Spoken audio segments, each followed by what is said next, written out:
Ya, sahabat Indonesia, masih di kanal TV Anak Bangsa Hot News. Di Malang, penangkapan Gus Nur atau Nur Sugi gara-gara ujaran kebencian terhadap rekan-rekan NU katanya. Nah, Gus Nur ini fenomena yang juga unik dalam artian mencolok di masyarakat lantaran ucapan-ucapannya juga yang juga kontroversial alias kasar. Nah, bagaimana sih seorang pengajar agama tapi menggunakan narasi-narasi yang khas dia yang bisa dikatakan agak kasar dari mimbar yang dia pegang. Nah, bersama saya sudah ada Rudi Eskamri, pengamat sosial politik dari Lembaga Kajian Anak Bangsa. Ini fenomena Nur Sugi atau Gus Nur. Ini Mas Rudi melihatnya bagaimana ini? Ya, Mas Andri, saya mengamati ini kiprah preman ini, siapa namanya? Nur Sugi, ya.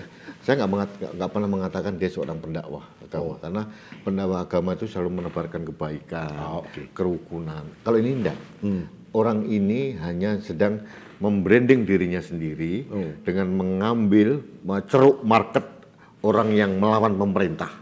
Oh, ini marketer dia? Marketer. Jadi dia seorang marketer, dia mengambil ceruk market dari orang melawan pemerintah. Caranya seperti apa? Ujaran-ujaran yang menghantam pemerintah. Nah, ya katakanlah seperti Felix Xiao gitu ya. Pada saat dia mengambil ceruk market di sini, dia dapat market ini, Mas. Akhirnya laku. Motifnya apa ya ini? Uang lah. Ya, jadi dia mendapatkan market, terus kemudian dia hanya didandani dengan peci putih, terus kemudian beberapa ayat gitu ya.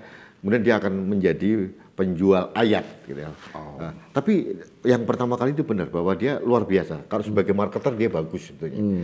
Bahwa dia berani ya, berani dengan ketololannya dia untuk membranding dirinya sendiri dengan mengambil ceruk market yang sedang oposisi terhadap pemerintah gitu. Makanya semua ujarannya dia itu selalu melawan pemerintah, terutama yang kepada Pak Jokowi pribadi ya. Ini sebetulnya saya agak bingung ini. Ini orang ini dari dulu sebenarnya, Mas. Kok belum ditangkap-tangkap gitu ya, jujur aja. Saya kok baru, ya saya sudah tidak mau lah menyebut orang ini ya, ini agak menurut saya orang sakit jiwa sebetulnya. Tapi karena dia berani gitu, akhirnya kan kelompok-kelompok ini, oposisi pemerintah ini, orang yang tidak mau mengakui demokrasi. Demokrasi itu, Mas, kalau berbeda dalam kontestasi biasa, iya, tapi betul. sudah terpilih kan diakui dong. Ya. Ini tidak, ini kelompok-kelompok ini masih ada, mempunyai kelompok entitas yang sangat masif gitu. Dan ini diambil oleh mereka. Jadi makanya si Nur Sugi ini sering diundang sebagai penceramah agama di situ. Ini kan bahaya. Bagaimana mungkin ayat-ayat agama Islam yang begitu indah? Saya orang Islam, Mas Andri. Saya tahu Islam itu penuh kedamaian, penuh toleransi, penuh dengan kesantunan, penuh dengan kehalusan gitu ya.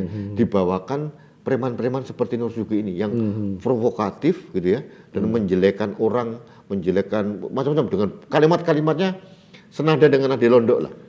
Ini Nanti bisa kasih contohnya. iya, jadi kasar banget ya. Ini orang ini sangat kasar gitu. Jadi sangat tidak layak menjadi penceramah agama. Nah, kena batunya ya waktu dia mendeskripsikan NU gitu ya. Akhirnya kelompok NU melaporkan. Nah, cuma begini, Mas Andri. Saya harus mengkritisi juga pada aparat kepolisian ini. Ini kalau laporannya itu adalah penyemaran nama baik NU, gitu ya. Actionnya kok terlalu keras ya. Karena ini banyak juga ini. Saya nggak suka dengan Mas Andre. Saya melaporkan kepada laporan polisi, paling Mas Andre akan diberikan surat panggilan gitu. Ini kan dijemput gitu ya. Nah, apakah ini menjadi titik kulminasi dari kejengkelan aparat negara terhadap ulah si ini preman yang namanya Nur Sugi ini, atau memang itu dianggap sangat vital karena yang dihina itu kan organisasi besar ini. Iya. Nah, tapi harusnya polisi juga agak lebih cantik bermain gitu ya. Jangan sampai ini kelompok mereka ini kan juga mengkritisi nih, Mas. Kayak gini nih. Jadi saya sebagai orang yang di tengah-tengah itu saya harus mengatakan bahwa ada yang harusnya diperbaiki oleh polisian. Jangan terlalu kalau hanya laporannya hanya sekedar penyemaran nama baik kan, ya itu tidak harusnya seperti itu karena ya harusnya lebih soft, dipanggil dulu gitu ya, kemudian baru ditindak. Ini kan tidak nih, di sana lokusnya di sana di Malang, kemudian diambil, kata anaknya dibawa langsung ke Mabes Polri gitu. Ya, saya tidak tahu apakah hanya laporan dari NU ataukah ada kasus yang lain. Itu dia. Karena si Nur Zugi memang benar punya narasi yang panjang, jejak digitalnya sangat mudah dilacak itu. Bagaimana dia menjelekkan Presiden Jokowi dengan kalimat-kalimat kasar, menjelekkan apapun lah yang berbau pemerintah itu dengan kalimat-kalimat yang sangat-sangat tidak elok gitu ya. Apakah itu ada? Mudah-mudahan bukan karena NU gitu loh Mas. NU itu organisasi besar tapi juga tidak bisa dijadikan justifikasi untuk melakukan tindakan hukum yang seperti itu. Ya. Nah, akhirnya yang terjadi saya lihat dia dibela oleh kelompok PKS kan. Nur Zugi ini kan corong PKS ya. Sekarang saya lihat ini siapa namanya? Si Mardhani Alisera ini. Ini kan membela PKS, sedih katanya ditangkap. Ya Mardhani ini kan memang agak mudah nangis orangnya. Dia sangat sensitif, melankolis gitu ya. Jadi apapun ada cecak jatuh mati aja dia nangis ya. Apalagi Nur Zugi gitu ya. Jadi Nur Zugi ini adalah salah satu alat dari kelompoknya si Mardhani ini untuk untuk merawat market untuk selalu berbeda dan melawan pemerintah. Iya. Jadi ini Nur Zugi ini. Jadi saya hanya berharap Mas Saidri dalam penanganan hukum ini agak terbuka, terang benderang, jangan sampai nanti menjadi liar dan akhirnya nanti Mas, nanti kan PKS dan kelompok-kelompok yang lain itu kan akan menerjunkan pembela. Nah, kalau nanti legal standingnya kurang kuat, dasar tuntutannya kurang bagus, saya takutnya itu di pengadilan nanti akhirnya menjadi bumerang buat institusi Polri atau negara. Ini akhirnya disayangkan ya. Sayangkan buat negara. Kalau menurut saya Nur Zugi ini satu jelas pantas dan layak ditangkap gitu ya. Harus diberikan suatu deterrent effect gitu ya, yang sangat harus membuat dia sadar gitu. Kalau dia nggak sadar juga nggak apa-apa, dibuat paling sadar, tapi jangan hanya karena ujaran laporan dari NU kan ya, karena lebih mendasar lagi. Lebih ada yang lain lah Mas Andri. Ya. Mas Rudi, saya mau menyambung dari apa yang Mas Rudi tadi sampaikan. Gus Nur atau Nur Zugi ini sukses menjual, saya mengutip kata-kata Mas Rudi, mohon maaf ini menjual ketololannya, tapi laku. Nah ini apa yang terjadi di masyarakat kita? Mas, nah ini contohnya Rocky Gerung, gitu. Dia ini nggak tahu agamanya apa kan, gitu. Yang jelas bukan Islam. Bukan Islam ya. Kalau Kristen katanya juga dia tidak, karena mungkin dia ateis atau apa. Agnostik mungkin. Agnostik ya. Filsuf agnostik ya, atau Scientology lah, apalah. Bertuhan tapi nggak beragama boleh juga kan? Nggak ada masalah. Itu haknya dia. Saya nggak mengatakan dia harus beragama atau apa. Orang seperti ini, apa namanya, Rocky Gerung itu, diberikan panggung kok di mimbar masjid. Coba. Ya, kenapa? Ini kelompok market yang captive Mas. Orang yang sangat anti pemerintah toh. Nah, ini siapa saja orang pun, apalagi Nur Zugi yang orang Islam. Ini Rocky Gerung yang nggak punya agama saja. Ini diberikan panggung kok Mas.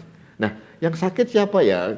Kita tahu lah masyarakat juga sakit. Tapi ada strategi dari kelompok besar untuk merawat ini Mas. Ini market ini harus dirawat. Untuk kepentingan? Dia loh, ya kepentingan dia toh. Itu kan. Ini harus jelas Mas. Ya, meskipun PKS cuma 8%, ini kan harus merawat ini konstituennya dia nih Mas ya.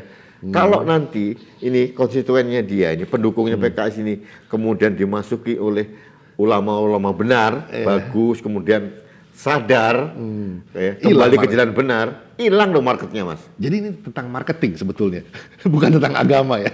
Agama itu hanya komoditi Mas. Everything is politik Mas. Politik dan marketing, oke. Jadi nggak ada hubungan dengan agama. Saya agak protes keras kalau ini dikaitkan dengan agama, karena Nur Zugi ini tidak mewakili seorang ulama yang harusnya dihormati. Makanya saya nggak mau manggil Gus. Gus itu adalah gelar dari seorang yang anak dari ulama besar, gitu, kiai besar.